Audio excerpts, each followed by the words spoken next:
They know exactly. And what I'm going to do right now, Brother Richard, let's go to the screen. I'm going to show you to let you know that the Roman Catholic Church does not, the hierarchy, they don't need to be reached. You know why? Well, they still need to be reached, but they know what we believe. You sure? Look at this right here. This is from a Catholic website called Catholic.com. And on the bottom it says Seventh-Day what? Adventism. Now, who's that woman in the back? Ellen White. Her name is what? Ellen. So anybody that's a Seventh-Day Adventist looking at that picture, oh, they're talking about us, right? And it says Seventh-Day Adventism. This is from Catholic Answers. What answers? And this is written by a Catholic priest. How do I know? It says it right here, or said it somewhere. Was it written by Catholic? Bottom line is this: whoever wrote it, they knew exactly what we believe. But it says, are you ready for this? Come on, Doc. Oh, we're going to prove this right now. It says most people know little about Seventh-Day Adventists. Beyond that, they worship on Saturdays, not Sundays, but there's more to this unique sect. Can I read it to you? Now, they go into the Adventist history and all that kind of stuff, Adventist propaganda and all that kind of stuff. Now, look what it says right here, Adventist propaganda. White claimed to receive, okay, it says her most important books called The Desire of Ages and The Great, this is written by a Catholic now, Great Controversy are frequently reprinted by Seventh-Day Adventist publishing houses in a variety of formats. They often appear with different covers and titles. Does that sound familiar? They are printed in whole or in accepted form. Sometimes Ellen G. White's name appears on the cover and sometimes what? Not. This allows Adventists to put White's works in the hands of non-Adventists without alerting them that they are reading an Adventist publication until they're well into the work. Does that sound strategic? Does that definitely sound like somebody that really know what we be doing, right? Seventh-Day Adventist publishing houses also keep the term Seventh-Day and Adventist out of their names. This is because Adventists have always been regarded suspiciously by evangelicals and have often been viewed as a fanatical cult.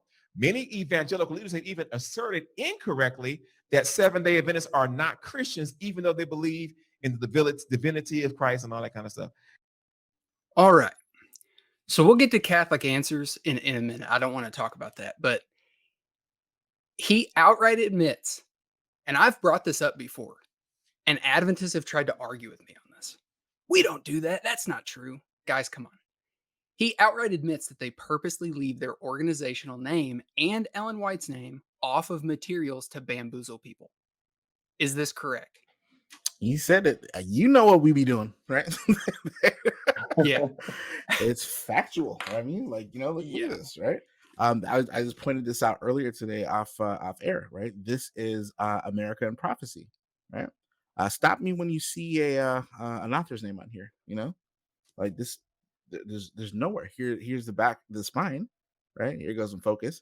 Stop me when you see an author's name. Do you? I don't. There's none. There's none, right? When you open it up, right?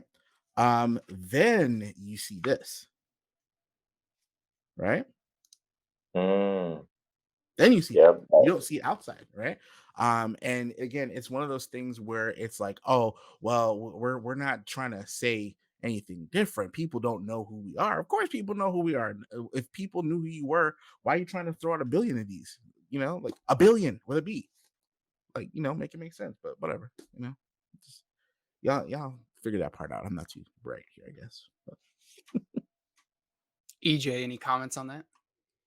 Yeah, I mean, I don't know why it seems alarming to Dr. O that this Catholic website is aware of them and how they work. I mean, Adventists haven't changed the playbook one bit ever since. There's a lot of subterfuge, deception, hiding their names, and eventually people are going to figure out, right? When they see it's consistently, they're operating this way, it's not hard to find. And now we're in the age of information where anywhere you turn now, especially that former Adventists are producing a lot of materials and other Christians are observing and producing stuff too, it's very easy to discover stuff about SDAs and get to understand how they operate with respect to their literature. Of course, he's using that as some alarming thing, like, well, they shouldn't know. But I mean, it's easily accessible. And Yeah, that's what like the person did, give a summation of how they operate. And I wrote about 2 chapters in volume 2 about this too, sneaky SDA evangelistic tactics yeah, and that sort of stuff. It's common knowledge. totally. I like what Test the Prophet's comment says here. He says, if Ellen White's the most translated woman author, why not advertise her on the front cover? That's a good observation, brother. That's so true. Like, Good well, question. because they know why. They know that there's going to be an aversion, or somebody's going to then look up who's Ellen G. White. Quick Google search. With Google around, I don't know how long they've been doing that, but with Google around, it's not going to take somebody very long to type in Ellen G. White on Google and answering Adventism pops up or something like Right. that. So